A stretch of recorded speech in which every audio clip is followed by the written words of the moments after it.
Hello and welcome to today's Tech Tip. Today, I'm going to be showing you how to take the reporting entities from a particular feature type that you've measured and put them all on the hot list.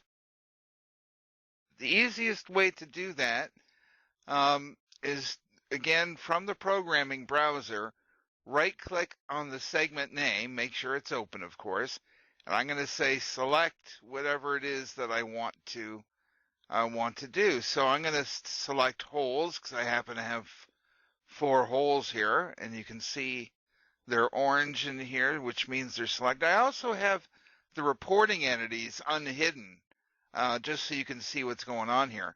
So I've got the 4 holes you can see here selected in my segment, and if I right-click in the blue area where they've been selected, um, you'll see I've got some stuff with reporting entities here. So I can go hot plus associated reporting entities, click on that, and now they're all hot, just like you want.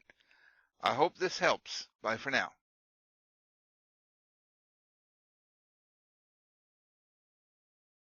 Thanks for watching and have a great day.